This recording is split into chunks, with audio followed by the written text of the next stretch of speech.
Este es El Mundo del Derecho y el Derecho en el Mundo, un programa de análisis, comentarios y discusiones sobre temas de actualidad tratados desde una perspectiva jurídica.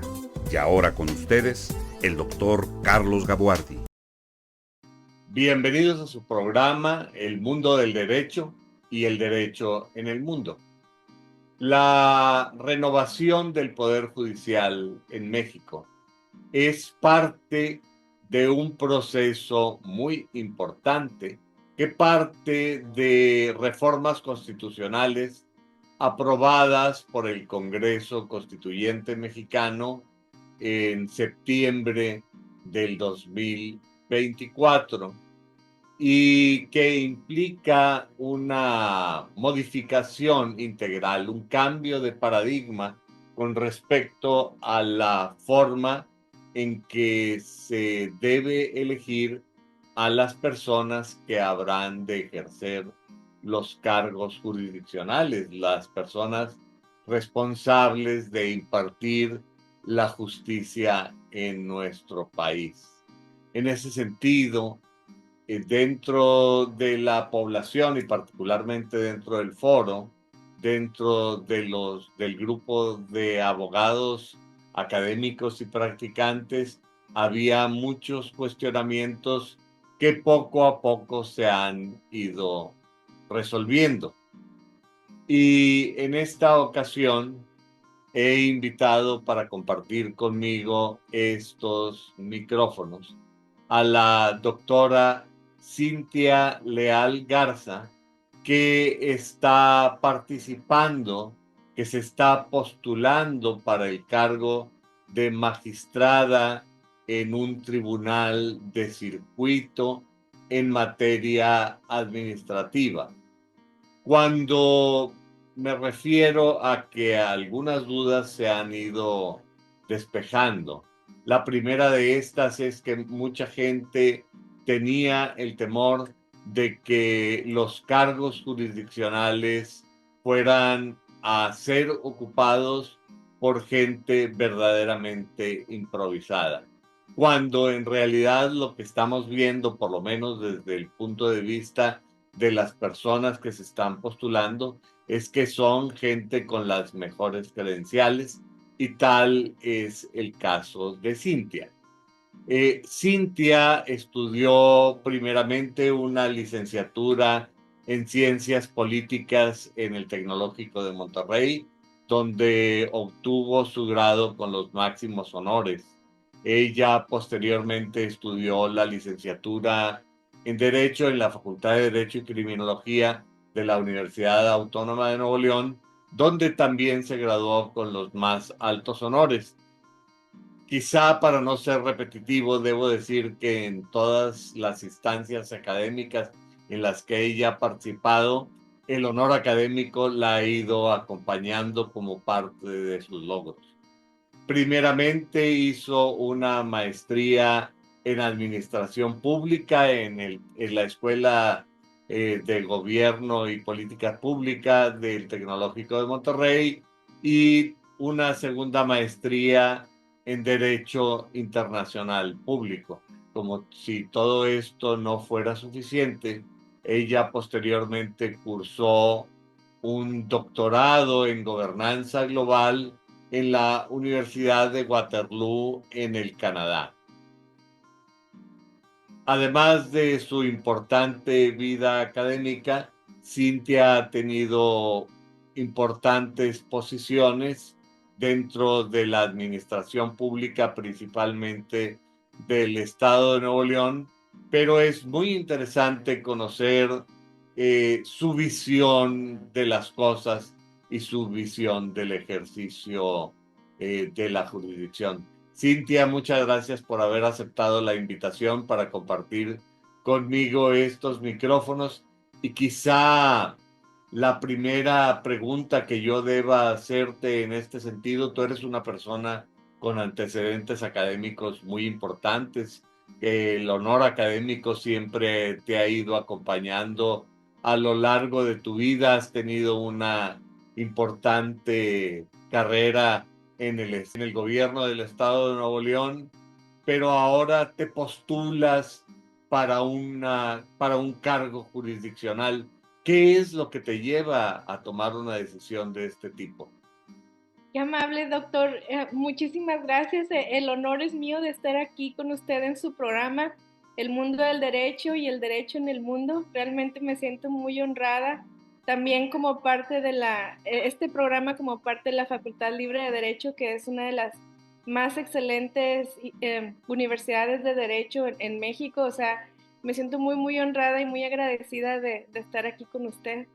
Y en relación a su pregunta, yo le resumiría, pues ese espíritu, esa vocación de servicio, ese amor por México, me lo inculcó mi mamá. Mi mamá es una fan de Benito Juárez y ella, por ejemplo, los sábados en la noche ve Clio y toda la vida ha sido como un espíritu cívico y de amor por México. Yo no sé si es algo de esa generación que viene para acá, o es también específicamente mi mamá, pero si usted me pregunta qué me motivó, es esa semillita que mi mamá toda la vida me infundió y pues realmente, sinceramente, esa es la respuesta. Y ya pensando específicamente en las elecciones al Poder Judicial, yo creo que México necesita gente, gente preparada, gente con amor a México, gente con experiencia, y la reforma al Poder Judicial, la reforma constitucional que vivimos, aunque ha sido muy debatida, yo creo que para mí abrió una ventana muy importante de oportunidad, porque las posiciones en el Poder Judicial eran internas y por servicio de carrera judicial, y ahora las cosas cambian y entonces una persona como yo que tiene, gracias a Dios, 2 carreras, 2 maestrías, un doctorado, se dio la oportunidad, apliqué, gracias a Dios quedé seleccionada de hecho en 2 comités, en el comité del Poder Legislativo y en el del Poder Judicial, y yo lo considero también como pequeños ahí o grandes milagros, porque incluso, además de pasar la etapa de elegibilidad, que eran los criterios básicos de tener una carrera, un promedio, las cartas de recomendación y 3 años de experiencia profesional para el cargo de la magistratura, luego hubo una etapa de idoneidad en donde hubo entrevistas. En el caso del Senado me entrevistaron, una parte tipo examen, otra parte tipo entrevista, y todavía después de eso hubo un sorteo, pasé el sorteo en mi materia, para este cargo fui la segunda que salió en el sorteo. O sea, es total también, pues que siento yo ahí que cada quien como lo consideremos, cada quien la fe que tenga, pero yo siento que Dios me va acompañando con esos milagros de decir, échale ganas, vas a poner al servicio de México todo lo que has estudiado, y ese es el resumen de, de, de todo. Fíjate qué interesante. Realmente no hay duda en tu formación, en tus calificaciones académicas y en tu orientación, y te felicito por ese espíritu cívico que debería ser una de las características de México, porque finalmente me parece que la respuesta del futuro de nuestro país no está tanto en la acción del gobierno, sino debería principalmente estar en la participación ciudadana, que se puede manifestar de miles y muy diversas maneras. Una de ellas es la que tú has elegido, de trabajar directamente como funcionario público y ahora como funcionario del Poder Judicial.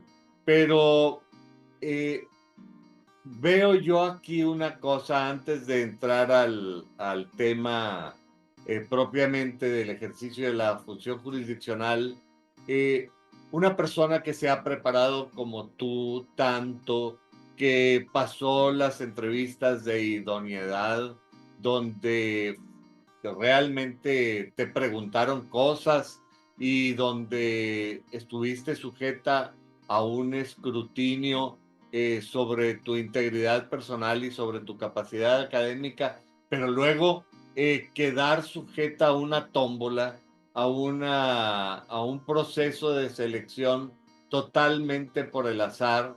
Qué bueno que quedaste y qué bueno que fuiste la segunda que saliste, pero me imagino que en esos momentos tu alma estaba en un hilo y me pregunto si esto será justo y será meritocrático.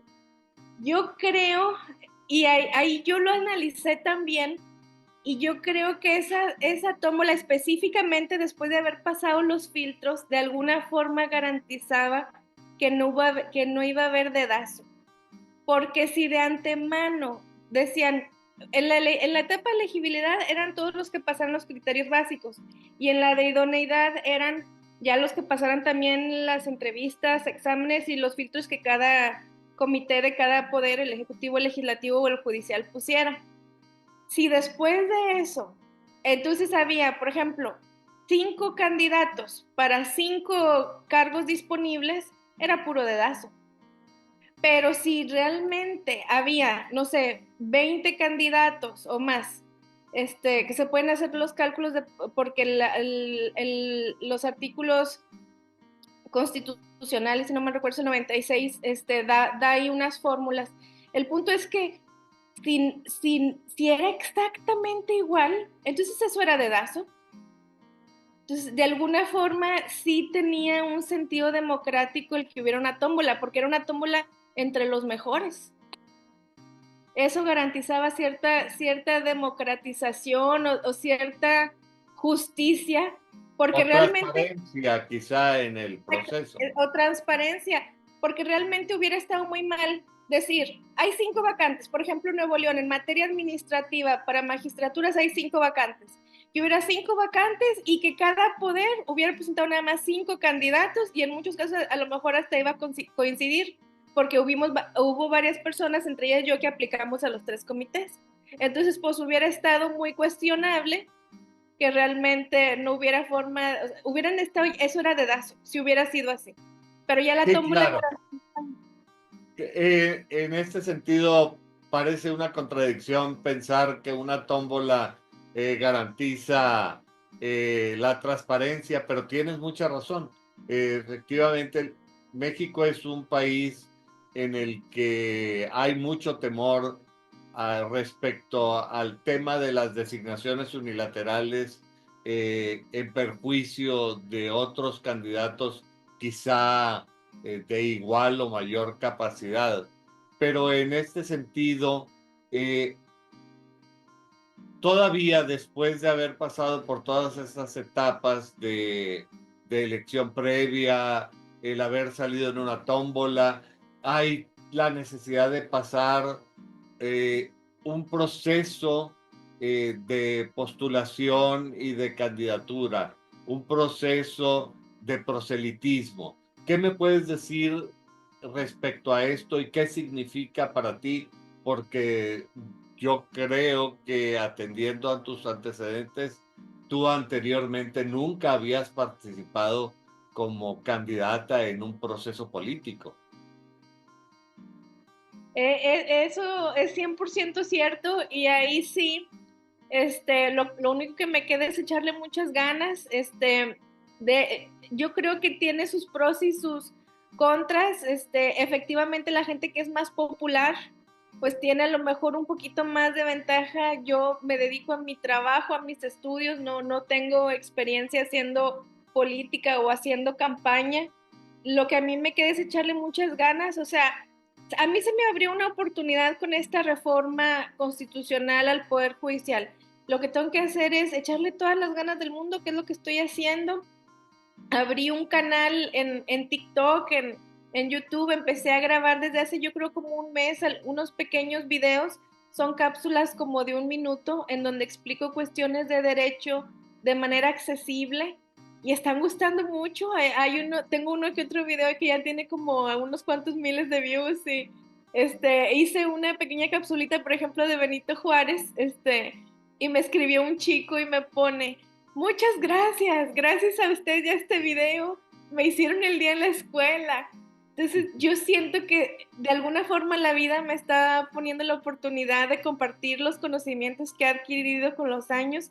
Si eso, gracias a Dios, me ayuda a ganar estas elecciones, que tengo la confianza y la fe de que así sea, pues primero Dios, ¿verdad? Echarle muchas ganas y es lo que puedo hacer yo que está en mis manos. Y en este sentido, ¿en dónde tienes que hacer campaña y en dónde está el puesto al que tú estás postulando? Muchas gracias por esa pregunta. De hecho, es interesante porque el INE distribuyó al estado de Nuevo León en 3 distritos electorales judiciales y por sorteo asignó a los candidatos a esas distintas áreas. A mí me corresponde el Distrito Electoral Judicial 1, que comprende el norponiente de Monterrey, el municipio de San Pedro, el municipio de Santa Catarina, el municipio de García y el municipio de Escobedo.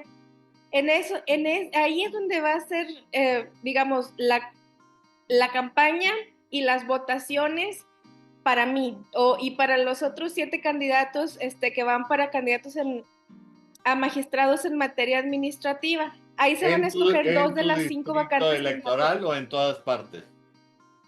en mi distrito electoral. De 5 vacantes de magistraturas en materia administrativa, ahí se van a elegir 2. Y en los otros 2 distritos, en el distrito 2 se van a elegir a 2 magistraturas y en el distrito 3 se va a elegir a una magistratura, incluyendo el principio en los 3 de paridad de género. Y hay un acuerdo del INE específicamente para el tema de paridad de género. Por ejemplo, bueno, ya no estamos metiendo más específico. Ahorita me voy a eso, regresándome a su pregunta, a la primera parte de su pregunta sobre la campaña. Las campañas tienen determinadas limitantes en la cantidad, por ejemplo, de recursos, en el espacio, como la cuestión geográfica la determinó el INE 1 o 2 días antes de que empezara la campaña. Ya no hubo tiempo, yo sí tenía en la mente de contactar grupos de asociaciones de vecinos a ver si me daban la oportunidad de acudir.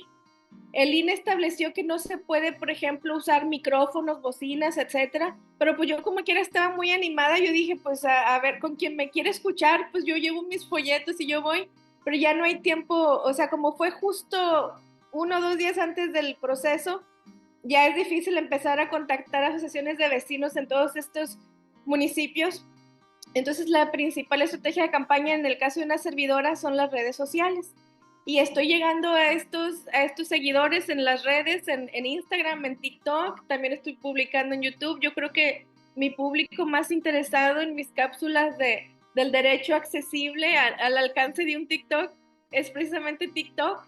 Y bueno, y regresando de nuevo al punto de la equidad de género, el INE ha estado publicando acuerdos para cada tema. En mi distrito, que es el distrito 1, se van a elegir dos magistraturas. Entonces, la primera es asignada a una mujer y la segunda es asignada a un hombre. La mujer que tenga más votos y el hombre que tenga más votos. Es Esos son los decir, mecanismos. que todavía falta camino por recorrer, pero pensemos en qué implica la labor de campaña y normalmente un político en campaña promete cosas. Bueno, un político en campaña regala cosas, regala gorras, da lonches, bolsas, etcétera, calcomanías, pegotes para el refrigerador, etcétera, y promete cosas. Te preguntaría, ¿tú estás dando gorras, das lonches? ¿O qué es lo que estás regalando en tu campaña número 1 y qué prometes?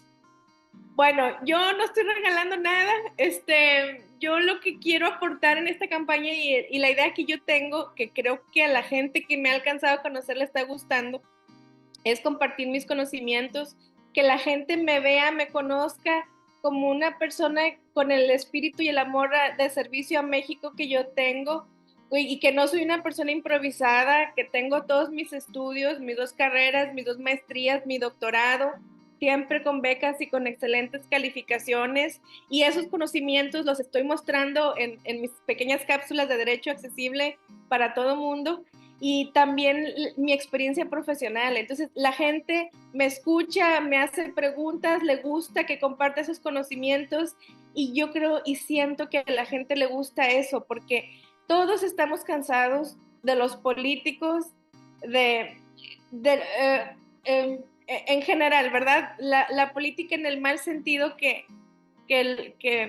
como se ha conocido durante mucho tiempo. Entonces, yo estoy empezando esa campaña, mis redes pues no tienen un alcance todavía muy grande, pero yo estoy muy emocionada porque voy creciendo muy rápido, gracias a Dios. Entonces, eso es lo que yo regalo, mis conocimientos, y espero que la gente, creo que sí le están gustando. Y Bueno, de tu las tiempo y tu compromiso me parecen un regalo muy importante. Muchas gracias, exacto. Y sí es cierto, porque hacer estas cápsulas requiere tiempo, entonces yo estoy trabajando en mi horario normal y sábados y domingos ando grabando estas cápsulas y pues echándole muchas ganas.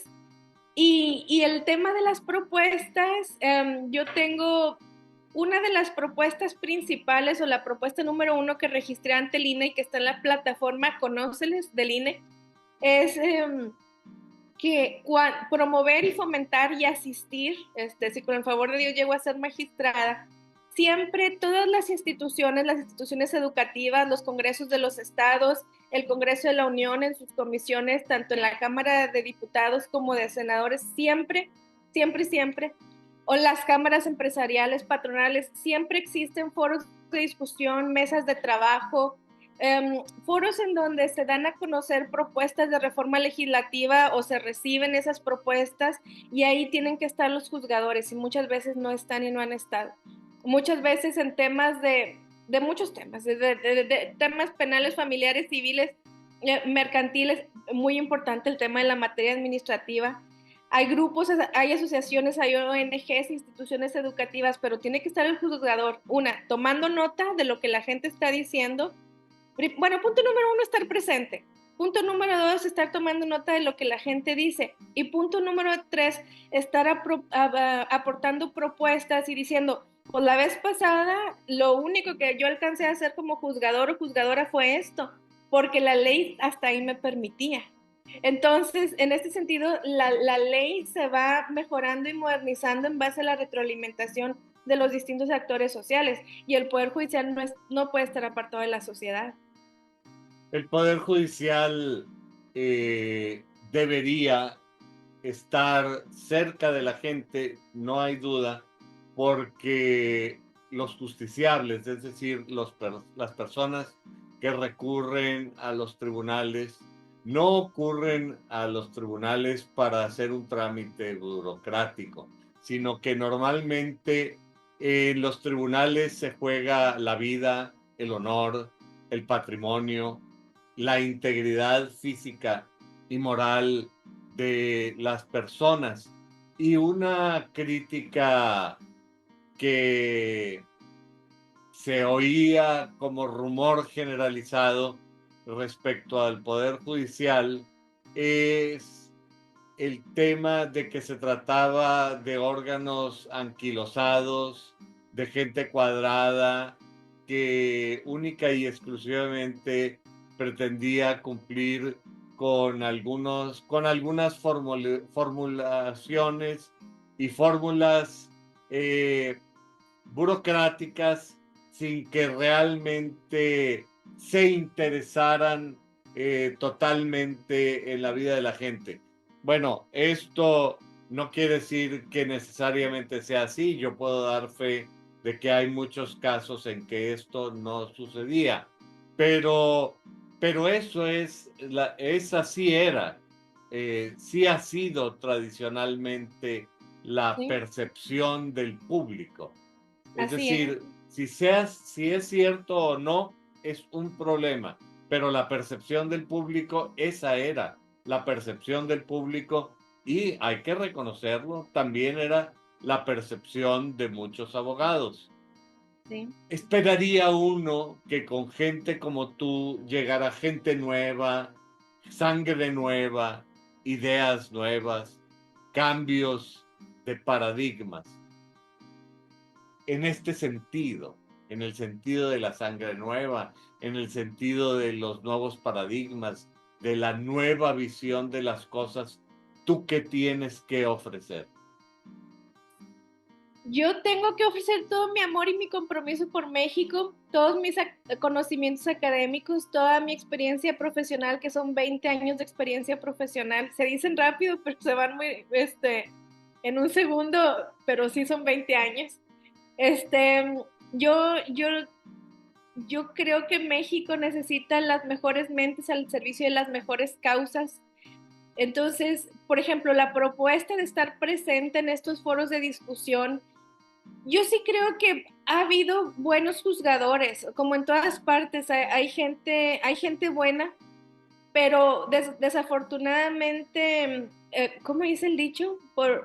Pagan justos por pecadores, o sea, hay jueces o hay magistrados que han sido injustos, que han sido indolentes o que han sido corruptos, como cualquier servidor público. A veces algunos servidores públicos corruptos manchan el nombre de todos los servidores públicos, y hay gente muy honesta, muy preparada, muy entregada. Entonces, pero bueno, la propuesta de mi parte es estar presente, estar atenta, porque yo sí he visto que hay foros de discusión que no iban, no, así de sencillo, no iban. Bueno, esa es una propuesta. Otra propuesta ya más específica o más técnica es, hace muchos años existe la idea, la propuesta dentro del Poder Judicial de hacer de la materia ambiental una materia. Así como hay la materia laboral, civil, mercantil, la materia ambiental que se Como independice un poquito. especialización jurisdiccional. Exactamente, porque es un tema muy importante, tan importante como la materia electoral o laboral o civil o mercantil o familiar, y es como una subsección de la materia administrativa. Eso es uno de los temas que analicé en una de mis tesis de la maestría ya en el 2008, en la primer tesis, y yo creo que son temas que merecen y valen la pena el refrescar los paradigmas que hay en el Poder Judicial de una propuesta que existe desde hace muchos años al interior del Poder Judicial es, y también en materia académica, es que la materia ambiental se separe un poco de la materia administrativa. Específicamente, así como existen especializaciones dentro del derecho y dentro del Poder Judicial, hay tribunales electorales, hay tribunales laborales, hay tribunales especializados en materia familiar, civil, mercantil. Bueno, penal, hacen falta jueces y magistrados especializados en la materia ambiental. En nuestro país la materia ambiental sí se atiende y se ve desde los juzgados y los tribunales en materia administrativa, pero con el problema cada vez más grande que tenemos, que estamos ya viviendo los impactos del cambio climático y desde hace ya más de una década o más, sí, dependiendo de quiénes consideremos, pero el panel intergubernamental del cambio climático estableció desde principios de los años 2000 que ya estamos viviendo el cambio climático, que es un cambio en los patrones del clima, y estos cambios cada vez se van a ir pues agravando en el mundo, y nosotros pues vivimos en este mundo. Entonces necesitamos gente consciente de estas problemáticas que las atienda también desde el Poder Judicial. Esa era la Sí, segunda propuesta de las que registré yo ante el INE. Y la primera era asistir a los foros de debate, mesas de trabajo, porque eso es muy importante, que los jueces y magistrados estén presentes, donde se reforman y se modifican y se analizan las leyes, las reformas de las leyes, y también en las universidades, instituciones educativas y todo. Y la tercera propuesta que yo registré ante el INE es seguir promoviendo la profesionalización del servicio judicial de carrera.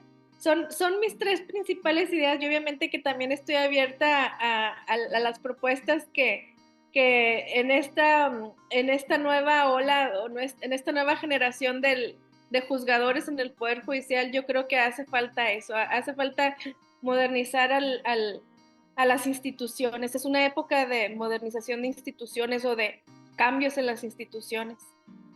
y con una actitud positiva como la tuya, en donde se abordan estos problemas de una manera constructiva.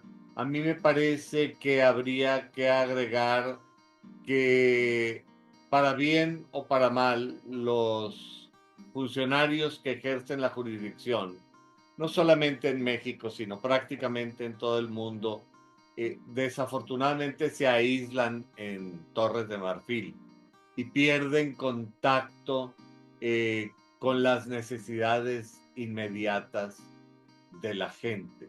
¿Qué Yo me creo, puedes tú decir sobre este particular? yo creo que realmente ese es el punto. La reforma al Poder Judicial, y lo platicaba yo con un maestro especialista en Derecho Constitucional que conozco hace más de 20 años, y lo platicábamos hace unas semanas. Y entonces él decía, bueno, es que hay gente que no está de acuerdo con la reforma y esto, los pros y los contras.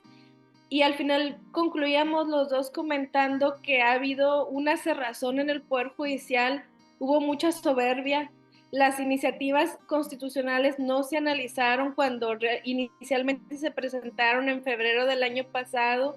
A lo mejor si se hubieran analizado en este momento, no se hubieran ido con todo ya políticamente después, cuando cambió la, la conformación del Congreso de la Unión. Es decir, sí, históricamente, en cierta forma, hubo cierto alejamiento del Poder Judicial a la realidad social y a la realidad política. No supieron tener la sensibilidad para bien o para mal. Mucha gente, unos sí, otros no, pero esa desafortunadamente es una percepción social, y es una percepción social que está permeando y que permeó en esta reforma constitucional, y dentro de eso, pues yo creo, aquí también hay un factor. Hay los jueces y magistrados que están en funciones que quieran participar en estas elecciones, están incluidos en la boleta. Entonces, yo sé que también ahí hay pros y contras y puntos debatibles, pero dentro de todo hay gente que sigue teniendo esa oportunidad, y es algo que también a lo mejor vale la pena mencionar. Pero el ejercicio del poder y el estar cerca del ejercicio del presupuesto, parece que la historia ha demostrado que en este México nuestro corrompe. Sí, Yo conozco el caso de legisladores y legisladoras que durante toda su vida anduvieron en camión y tenían poco acceso a recursos porque eran gente con poca capacidad o con pocos contactos, pero entraron al ejercicio público y comenzaron como diputados o como ayudantes de diputados o cargos en el gobierno, y de repente tú los ves vistiendo las mejores marcas, se cambiaron hasta los lentes, no tienen graduación, pero se pusieron lentes de marca, y van y viajan solamente en avión y solamente en primera, y parece que se subieron a un banco en donde ahora ya no están en contacto con la realidad que ellos mismos Vivian. ahora vivían, Sí, me que recuerda. antes vivían. ¿Que no es un riesgo esto también para los candidatos Yo que creo participan que ahora en esto? sí, dos comentarios en relación a eso. A mí me recuerda lo que está comentando usted, una escena de una película de Cantinflas que habla de la burocracia. No sé si nuestro auditorio la tenga presente, pero es una escena donde está Cantinflas en una oficina y les dice, buros viene del francés que significa escritorio, y kratos significa poder, y ustedes están ejerciendo el poder desde el escritorio, pero ustedes deben de trabajar para el pueblo, y se les olvida que también son pueblo. Y uno ve esas películas y son las películas que más rating y más audiencia tienen en nuestro país, porque son muy ciertas. A veces existe esa falta de sensibilidad en la administración pública, desafortunadamente. Y repito, no en todo el mundo, pero a veces pagan justos por pecadores, porque se hace más famoso la persona corrupta que los 100,000 que sí son honestos. Y hablando del riesgo, en el caso de una servidora, yo creo que yo estoy lejos de ese riesgo, con el favor de Dios o gracias a Dios, porque yo tengo 20 años de experiencia profesional. A veces yo sí he visto gente que llega a la administración pública, se sube a un ladrillo y se marea, sí los hay, pero la vida se encarga de poner a todo mundo en su lugar, y eso es algo que solamente puedes ver con los años. Entonces pasa un año, pasan 2 años, pasan 5 años, y entonces será la vida, será el karma. En la Biblia dice que si matas por la espada morirás, le dice Jesús a Pedro. En fin, el punto es que hay un karma, si así lo llamamos, y eso te lo enseña la vida con los años. Eso yo lo he visto y esa es una experiencia que a mí me dan los años, gracias a Dios. Así que yo tengo muy, muy bien puestos los pies en la tierra y ese no es un riesgo en mi caso. Y es algo que me imagino que traes muy presente a partir justamente del ejercicio profesional que tú has estado desarrollando. Ahora, llegar a la jurisdicción, en este caso, ¿qué significa para ti? Yo creo que me va a permitir participar en decisiones justas de un mayor equilibrio del poder público de una manera más justa y más ordenada.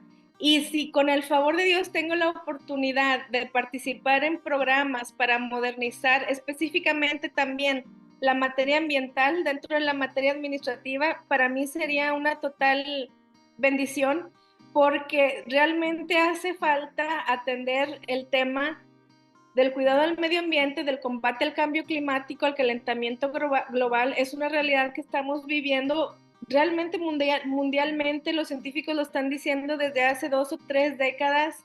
Hay gobiernos que han escuchado, hay países que han escuchado y otros que no. El presidente de Estados Unidos acaba de salir o acaba de firmar para sacar a Estados Unidos del Acuerdo de París, en fin, pero si yo desde donde esté puedo poner lo que esté en mis manos, mi granito, mi semillita, mi granito de arena, pues ya con eso yo estaré muy, muy feliz, muy realizada y eso es sinceramente parte de lo que significa para mí poder llegar a esta posición de la magistratura en materia administrativa. Ahora, ¿quisieras explicarnos un poco cómo la materia administrativa puede estar cerca de la gente? Porque en el caso de la materia penal es muy obvio, la gente que delinque en las barriadas, se sufre mucho este problema, se sufre el problema de la justicia penal y también podríamos decir el problema de la injusticia penal. En materia familiar, pues todos estamos inmersos en dinámicas familiares, el patrimonio, etcétera. Pero la materia administrativa, ¿cuáles son las implicaciones que para el ciudadano promedio, el ciudadano de a pie, tiene la materia administrativa y en qué podría tu labor ayudar a la vida concreta de la gente? Pues mucho, le agradezco mucho la pregunta y le voy a responder, le va a responder la Cintia de ahorita, pero la Cintia que hizo su tesis de la primera maestría en el 2008. En el 2008 yo analicé el caso de unos fraccionamientos que se estaban construyendo, ya con el activismo social esos fraccionamientos se detuvieron, pero el análisis jurídico era muy interesante y yo analizaba entonces el caso del Parque Nacional Cumbres de Monterrey como un caso representativo de la necesidad de tutelar, es decir, de proteger. Sé que no tengo que explicárselo a usted, pero hago las pequeñas aclaraciones No, jurídicas no, no, no. la El audiencia. programa no es para mí. El Ajá, programa es para el público que semana a semana nos hace el favor de acompañarnos. Que por está bien. cierto, yo invitaría al público para que si considera que discutir estos problemas es importante, le diera un me gusta a este programa y se suscribiera a este canal porque en esa medida, en la medida en que más gente dé a notar que estos temas le resultan importantes, en esa misma medida el algoritmo de YouTube eh, le dará más difusión a este tipo de programa que como platicábamos en algún momento, los temas jurídicos y en particular los de derecho administrativo no son los que mejor cartel tienen. Hay otros temas que tienen mucho más atractivo para la gente, pero yo creo que es importante que se conozcan. Yo también.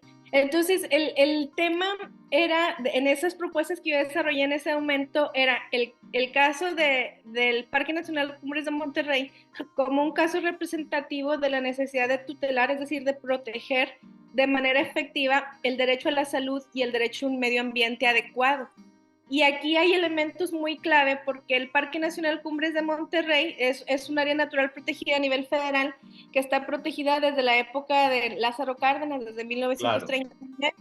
Actualmente tiene más de 177,000 hectáreas, que son área protegida a nivel federal, y dentro de otros elementos naturales muy importantes está la captación del agua de lluvia, o sea, las montañas, la Sierra Madre Oriental, la cadena montañosa y también el área que conocemos como la Huasteca.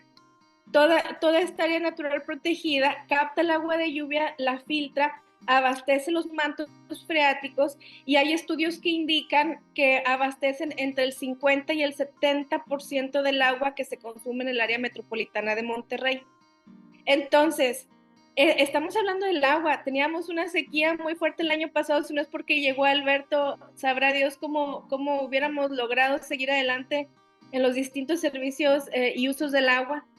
El punto es entonces que si los jueces y magistrados en materia administrativa, cuando se dan los diversos recursos o situaciones jurídicas a nivel municipal, estatal o federal, los jueces no están preparados o no son tan honestos o no tienen tanta capacidad o tanta O sensibilidad. sensibilidad eventualmente, porque realmente para detectar un problema hay que ser sensible a la existencia de este.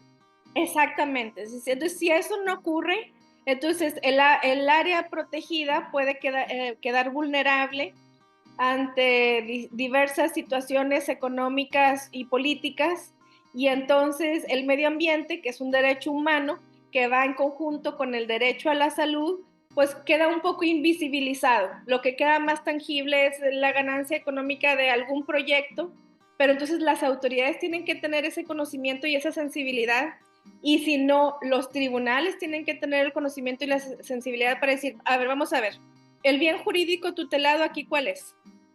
El derecho a la salud, el derecho a un medio ambiente adecuado. Entonces, eso es lo que hay que proteger.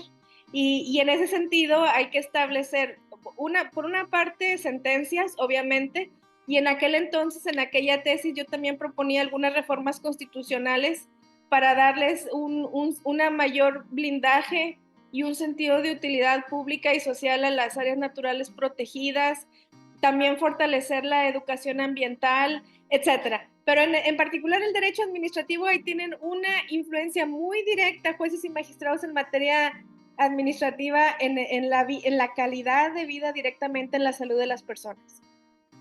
Y en este sentido, me parece que es muy importante destacar tu orientación académica y la posibilidad de proyectar esos estudios hacia la realidad, porque incluso tu segunda maestría es en Derecho Internacional Público y posteriormente tus estudios de doctorado están orientados hacia la gobernanza global. Yo veo que tú eres una persona muy reflexiva y a mí me gustaría conocer tus reflexiones sobre cómo vincular todos estos conocimientos con el ejercicio concreto de la actividad jurisdiccional.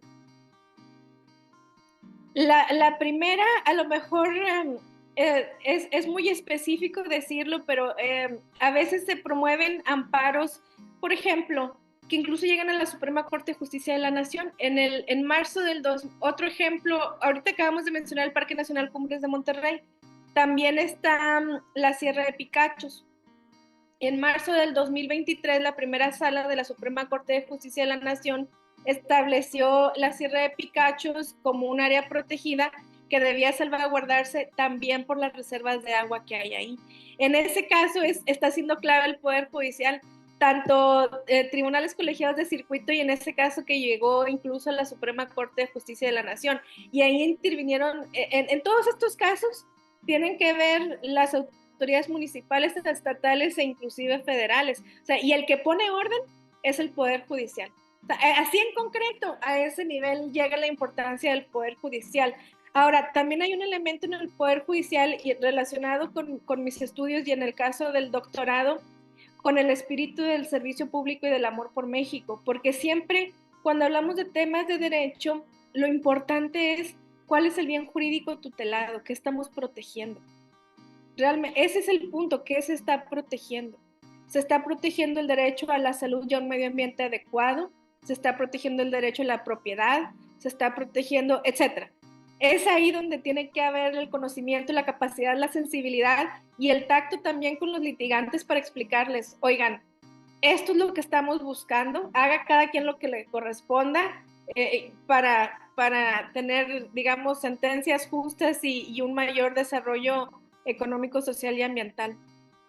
No sé si estoy, Ahora, no me por quiero meter favor. en política, pero, vaya, sí, usted dígame si estoy siendo clara porque según yo sí, pero si no, nos vamos a más detalles. No, a mí me gustaría que ampliaras Okay. estas ideas y las desarrollaras sin que yo necesariamente te interrumpa. Muchísimas gracias. Bueno, en el caso ya hablamos de la tesis sobre el Parque Nacional Cumbres de Monterrey como un caso representativo de la necesidad de tutelar el derecho a la salud y a un medio ambiente adecuado. O en el caso de la maestría en Derecho Internacional, analizaba yo los tratados internacionales que México ha firmado, los compromisos que México tiene, tanto en la Constitución en materia de derechos humanos y también en materia de los tratados internacionales, porque México tiene compromisos específicamente en materia de derechos humanos y el medio ambiente es un derecho humano y en concreto eso se tiene que traducir en políticas públicas que beneficien a la gente.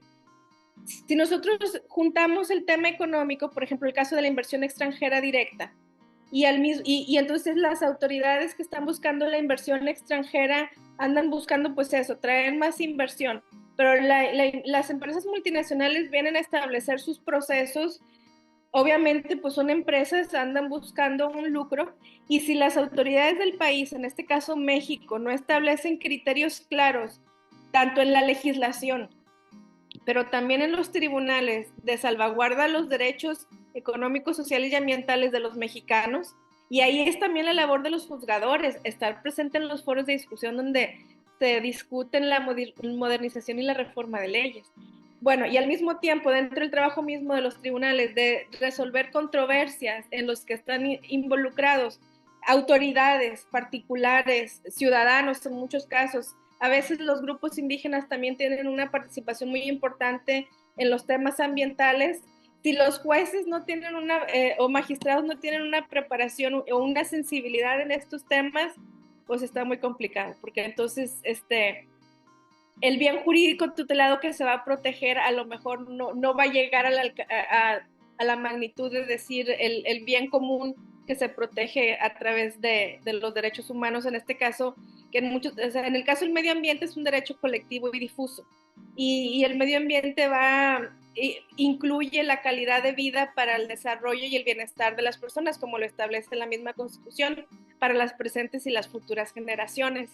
O sea, son criterios que involucran tratados internacionales que hay que conocerlos y que hay antecedentes en México que hay que conocerlos, y también la sensibilidad social de lo que se está viviendo en la realidad, en la tierra, en el momento, en este caso en Nuevo León, en el país. Ahora, en un momento determinado, yo como litigante voy a los juzgados de distrito, a los tribunales colegiados, y lo que veo son cerros de expedientes. Montones de asuntos y gente preocupada justamente por la resolución de esos asuntos, por lo que ahorita platicábamos con respecto a que los justiciables ponen su vida, su honor, su patrimonio en manos de los jueces. Y veo que las personas que ejercen la jurisdicción se pasan horas y horas leyendo expedientes, y que el trabajo es enorme. Por otra parte, esta buena intención que tú dices con respecto a la necesidad de que los jueces estén más cerca de la gente que participen activamente en foros en donde se discuten ese problema. ¿A qué horas? Me parece que es mucha carga. A mí me gustaría que tú me contaras cómo visualizas llevar estas buenas ideas a la realidad práctica de todos los días. Yo creo que todo se puede hacer. La verdad es que todos hemos estado, usted por ejemplo tiene su programa y usted administra una cosa y administra la otra y también invita a la gente. Cuando uno tiene un proyecto, por ejemplo, eh, haciendo un paréntesis, yo hace 23 años tuve un programa en lo que en aquel entonces era Frecuencia Tech y en aquel entonces Bueno, este el programa se programa llamaba... comenzó en Frecuencia Tech.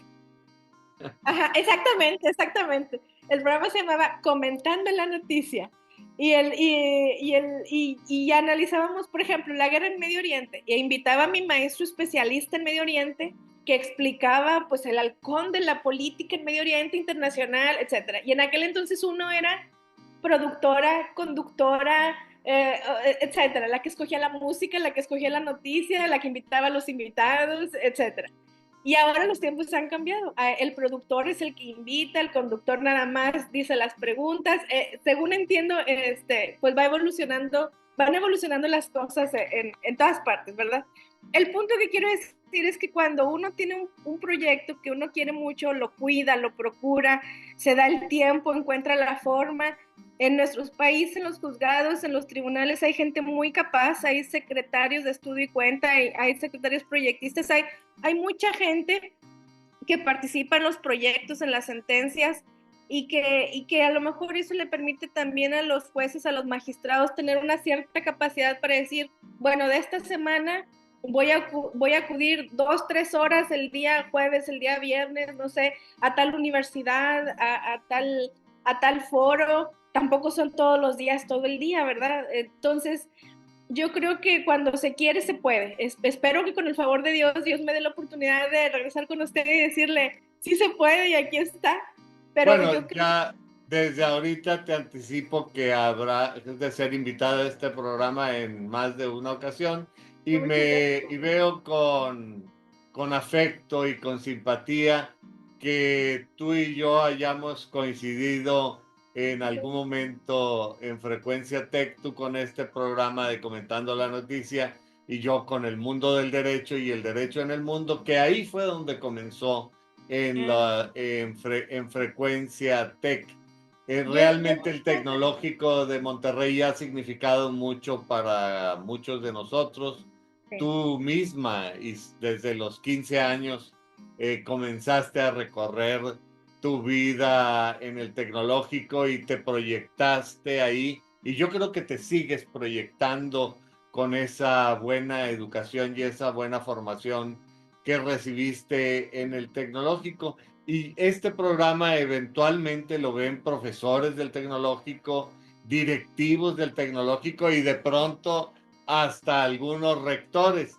Yo me imagino que ya debes haber tenido esa oportunidad de haber participado en tu campaña judicial en el tecnológico y de haber tenido acercamiento con los alumnos y seguramente como Exatec se te abrieron todas las puertas. ¿Cuál fue tu experiencia en el tecnológico? Bueno, en este momento me encuentro tocando puertas, me estoy acercando con la gente del Departamento de Derecho, estoy pidiendo la oportunidad. La respuesta institucional que he recibido, pues es que el TEC encuentra una dificultad, bueno, esto me lo ha transmitido el área de Derecho, que el TEC encuentra una dificultad para garantizar la equidad en la contienda, para organizar foros de debate. Ellos piensan que no pudieran ellos garantizar esa equidad para invitar a foros de debate. Y mi último correo que les envié fue el acuerdo del INE, que es el acuerdo CG, que quiere decir Acuerdo del Consejo General, CG 334, que establece los lineamientos para la participación y organización en foros de debate. Y lo que dice específicamente es que estos foros pueden ser organizados por los sectores público, privado, social, que serán gratuitos, y que la forma de garantizar la equidad y la imparcialidad en estos foros de debate es invitando a la totalidad de candidatos en un área geográfica. Por ejemplo, en mi caso es un distrito electoral judicial. En este distrito electoral judicial habemos 8 candidatos en materia administrativa para magistratura. Y como lo comentábamos hace ratito, el distrito 1 electoral judicial, en el que participa una servidora, comprende el norponiente de Monterrey, el municipio de San Pedro, el municipio de Santa Catarina, el municipio de García y el municipio de Escobedo. Habemos 5 candidatos a magistrados en materia administrativa, somos 5 mujeres y 3 hombres. En este caso, la invitación tendría, dice los lineamientos del INE, hacerse la invitación por escrito a la totalidad de candidatos. Somos 8, habría que mandar, por ejemplo, 8 correos electrónicos si quisieran enviarnos. Los datos de contacto y los correos están en la página del INE, que se llama Conóceles. Ahí vienen todos nuestros perfiles y datos de contacto, y únicamente tendrían que asistir el 50% de los invitados. En este caso, pues bueno, ahí yo creo que no es tan difícil garantizar la equidad y la imparcialidad en la contienda. En este caso, pues yo voy a seguir insistiendo.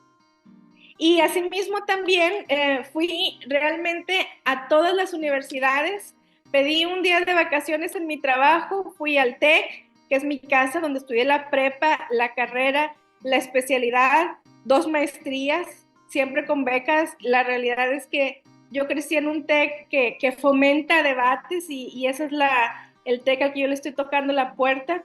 También fui a la Facultad de Derecho de la Universidad Autónoma de Nuevo León, que es donde yo estudié Derecho.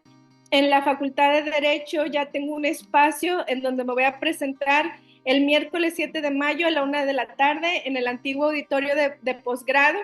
Ahí la dinámica que va a ser la Facultad de Derecho de la UNI es que va a presentar 3 propuestas que van a ser las mismas para todos los candidatos, y espero o supongo que también me van a dar como un espacio para mis propuestas. Y también acudí a la Facultad Libre de Derecho de Monterrey, en donde están analizando la realización de estos foros de debate. También me puse en contacto con la UDEM, en donde también están realizando este estudio, este análisis para llevar a cabo foros de debate. Acudí a la UR, donde la directora de la carrera de Ciencias Jurídicas está súper activa, súper interesada en que los muchachos se preparen, estudien, realmente aprendan, conozcan qué implicaciones tiene la reforma constitucional y las elecciones en su vida, en sus estudios, en su preparación. Ella, yo creo, la verdad, que la UR es la que veo más,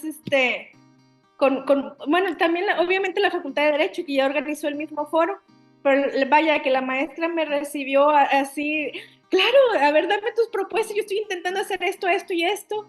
Y otra universidad a la que también fui y escalaron esto al nivel de rectoría fue la Universidad del Valle de México. La directora de Derecho, muy amable, me dijo, voy a escalar esto con mi director y con rectoría. Entonces yo la verdad que encuentro, bueno, también fui a Radio UANL, fui a Tech Sounds Radio, así se llama ahora Frecuencia Tech. Ellos también están preocupados, si hubiera algún detalle con las reglas del INE, ya les hice llegar el acuerdo CG 334 del INE para que ellos vean que es fácil y sencillo garantizar la equidad en los foros de debate para promover estos debates, porque realmente si no son las universidades, si no son las instituciones educativas, ¿quién va a fomentar el debate en estas elecciones históricas en México? O sea, hay una obligación también moral realmente de fomentar que la gente se informe, que participe, que haya esa conciencia cívica, que participemos más, que aportemos más y que le pidamos más a todo mundo en este proceso. Y yo creo ese es el resumen de todas las instituciones educativas. Busqué realmente a todas. Le comento los resultados que yo tengo hasta el momento. Muy amablemente usted me abrió las puertas en su programa. Estoy muy agradecida y muy contenta, y estoy segura que vamos a llegar a las personas idóneas para que nos van a escuchar en esto.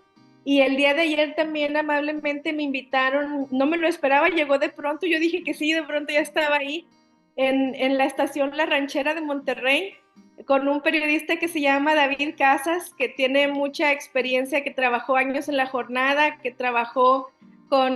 tiene la escuela de Abraham y Jacobo Zabludovsky, y amablemente el tema era sobre cómo combatir el cambio climático, pero desde la perspectiva del derecho. Y al final me dijo, mira, yo sé que no venías a esto, tú no venías a lo de tu candidatura, pero yo te quiero preguntar. Y me dice, a ver, empieza explicando qué es lo que se va a elegir, porque no la gente en general quiere saber qué es lo que se va a elegir.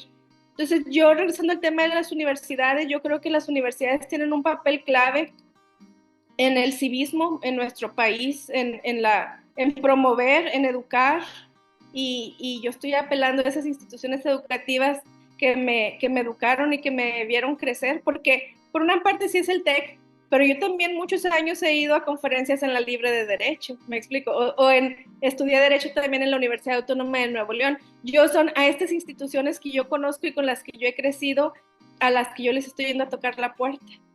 Con franqueza, Monterrey es un centro universitario. Además Exacto. de estas importantes universidades a las que hemos estado haciendo referencia, hay muchas otras universidades que cumplen una importante función social porque independientemente la educación siempre es un buen vehículo para llevar el conocimiento, la cultura y yo diría la conciencia cívica. Y me parece muy importante que tú como candidata a un puesto de elección popular estés buscando difundir tus ideas a través de los foros universitarios, porque por un lado en las universidades está la juventud, está el caldero donde se cocen las ideas y por otro lado las universidades pueden ayudar a que se difunda esta conciencia cívica con la que tú has estado trabajando. Pero veo que principalmente tu orientación ha estado con respecto al área de derecho. ¿Qué otras áreas requieren formación y conciencia cívica? En particular, yo veo que tu primera orientación fue hacia la ciencia política, pero veo que en las universidades, no nada más en derecho se necesita conocer de temas jurídicos. Sinceramente sí, de hecho, inclusive yo estudié un año de la licenciatura en Ciencias Químicas en el TEC, también con mi beca y me la respetaron cuando me cambié de carrera, porque yo quería hacer proyectos ecologistas, o sea, ciencia y tecnología ecologista, en aquel entonces yo era muy idealista y luego ya me di Bueno, cuenta. yo agregaría, por lo que te oigo hablar, que todavía eres muy idealista. Bueno, pero ya más con los pies en la tierra, ¿verdad? Entonces, yo descubrí que la ciencia y la tecnología en gran medida están al servicio de la industria y así debe de ser. Somos un estado con vocación industrial y vivimos de la industria y eso es muy bueno porque nos da trabajo a, a, a, a todo Nuevo León, pero también hace falta una ciencia que sea de investigación, que busque el desarrollo, el bien común, y en ese sentido sí hacen falta tecnologías y ciencia para promover el cuidado del medio ambiente, establecer más tecnologías limpias, buscar remediar áreas que ya están muy contaminadas, etcétera. El punto es, estudié primero un año de ciencias químicas, luego me cambié a ciencia política, porque yo veía tenía un maestro que nos empezó a hablar de algunas ideas y teóricos de Francia y empezaba ahí el tema de Rousseau y Montesquieu y la Revolución Francesa, y luego ya me fui metiendo más me cambié de carrera y la filosofía del derecho me gustó mucho y yo siento la verdad que esos conocimientos que yo adquirí en la carrera de ciencia política me dan una perspectiva muy amplia porque yo, por ejemplo, si nosotros decimos, a lo mejor, obviamente usted es doctor y ha sido maestro muchos años, pero si yo le digo, ¿qué es más importante? ¿La justicia o el derecho? ¿La justicia o las leyes? Usted va a decir, bueno, pues muy claramente la justicia, ¿verdad? Pero hay gente que también piensa y dice, oye, pero que no era lo mismo. Entonces, esos debates, ese análisis que de manera filosófica podemos decir que se remite al justnaturalismo y al justpositivismo y que de ahí deriva, pues del justnaturalismo los derechos humanos y del justpositivismo la confianza ciega en las leyes, que tuvo su papel en la Segunda Guerra Mundial, porque uno de los principales promotores del positivismo era, si no mal recuerdo, Kelsen, y Kelsen decía, era uno de los que decía, oye, pues Hitler llegó con el derecho a ser jefe del Estado alemán porque llegó democráticamente. Y los promotores del justnaturalismo decían, sí, pero lo que está haciendo, pues, atenta totalmente contra la dignidad humana. Entonces, esos debates filosóficos que yo aprendí en ciencia política, yo veo que no muchos abogados los conocen. Y ese conocimiento en ciencia política también analicé la cultura, la historia de diversas regiones del mundo, como Latinoamérica, como Norteamérica, como Europa.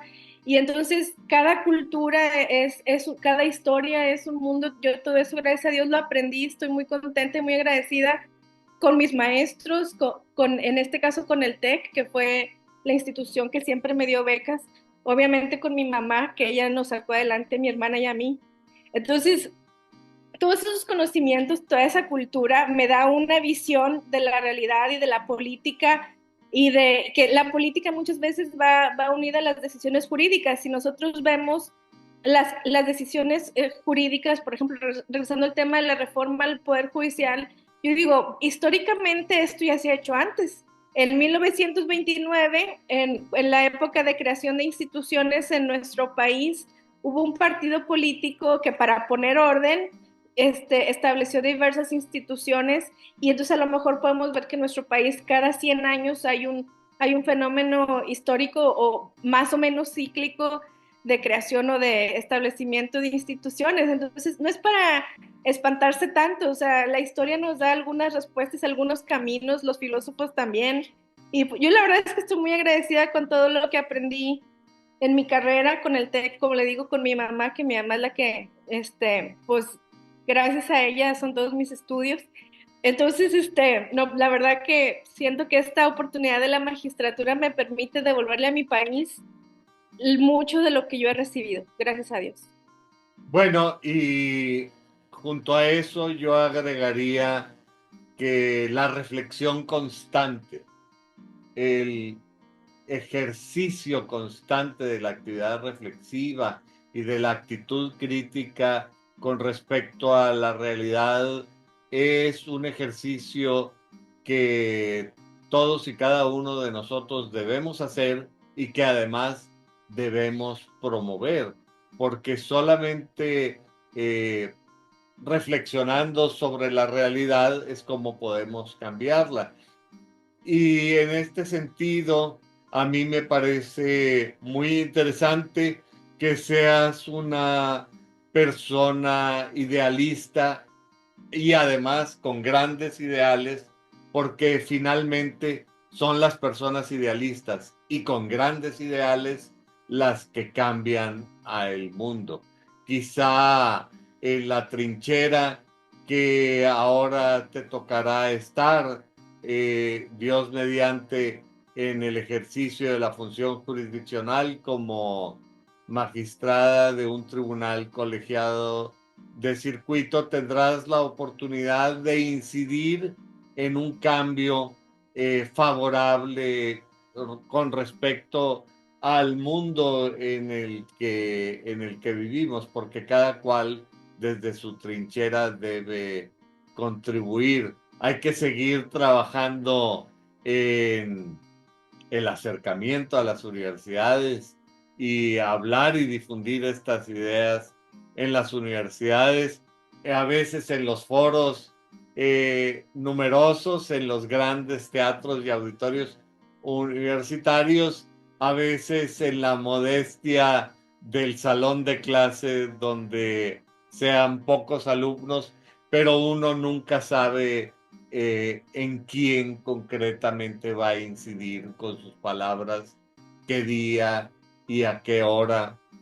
Realmente esta Y es... para toda la vida. La verdad es que yo admiro mucho a todos mis maestros, de todos aprendí muchísimas cosas, pero más allá de eso, desde que yo tenía 15 años que empecé en el primer semestre en la prepa, que era la prepa Eugenio Garza Lagüera, el doctor Rafael Rangel nos iba a dar pláticas y siempre nos platicaba y nos explicaba que el TEC y las universidades deben ser instituciones de valores, desde el rector, pero también hasta la persona que está barriendo, porque esa persona le enseña a los muchachos que hay que hacer las cosas siempre bien, que hay que estar siempre alegres, que hay que hacer las cosas con cuidado, que si el muchacho está desanimado por algo y la señora que está barriendo lo ve, échale muchas ganas, qué sé yo, o sea, era una cultura de cuidar a la gente de la institución en todos los niveles, de promover valores. Las instituciones educativas tienen un papel muy importante en la democracia en nuestro país y yo crecí con esos valores. Y a mí me los inculcó el TEC, obviamente también en mi casa mi mamá. Y yo creo que hay que levantar la voz cuando ya se están yendo para otro lado. Yo voy a seguir tocando la puerta a ver qué Dios dice. Este, bueno, y lo que sí es, regresando al tema de las candidaturas en el TEC, quienes también me abrieron la puerta son las asociaciones de exalumnos. Me abrieron la puerta la Asociación de Exalumnos de la Escuela de Gobierno. Ahí también ya organizamos un foro para el 21 de mayo en la noche, me parece que a las 7, 8 de la noche, y la Asociación de Exa LRI, o sea, Relaciones Internacionales y Ciencia Política. Y ahí el debate va a ser, si no mal recuerdo, como el 8 de mayo. Y muy amables, me están dando la oportunidad de hablar sobre la reforma constitucional. También me dicen, explícanos esto de qué se trata, dinos tú qué opinas, háblanos, o sea, como una experta jurídica en esto, danos tus opiniones. Entonces yo sí veo ahí a lo mejor un cambio generacional, pero yo voy a seguir tocando la puerta con quien sea necesario, porque, porque es necesario en nuestro país y porque es la educación que a mí me dio el TEC, por eso. Entonces, bueno, el TEC y la Universidad Autónoma de Nuevo León y todas las instituciones que a lo largo de los años yo he visitado, en la Libre tengo maestros muy queridos, amigos muy queridos, también de vez en cuando voy ahí a algunas conferencias, agradezco mucho la oportunidad de estar aquí con usted y pues a echarle muchas ganas en ese sentido, no lo abandono, yo voy a seguir tocando las puertas. En tu caso, tus almas mater, porque has estudiado en varias universidades, son la Universidad Autónoma de Nuevo León, el Tecnológico de Monterrey y la Universidad de Waterloo en el Canadá, pero debo decirte que todas y cada una de las universidades, no solamente en Monterrey, donde hay muchas, la UR, la Universidad del Valle de México, y otras muchas escuelas, la Universidad de Monterrey y otras universidades, la Universidad Metropolitana. Podríamos pasarnos toda la hora del programa solamente mencionando nombres, pero fuera de Monterrey, otras universidades, todas las universidades en todas partes del mundo tienen esta misma vocación para formar a los estudiantes, para formar la conciencia cívica y para formar una actitud crítica. Esa es una característica de la educación y de los maestros en todas las universidades, en todas las partes del mundo. Y creo que tus profesores hicieron una buena labor al generar una persona tan transparente y con tanta solidez de pensamiento, de valores y de ideales como eres tú, y una persona idealista con ideas muy claras que eventualmente transformará el mundo en cualquier lugar en el que la vida te llegue a poner, porque por lo pronto es la función jurisdiccional, pero eres una persona muy joven y todavía te queda mucho camino por recorrer en la vida.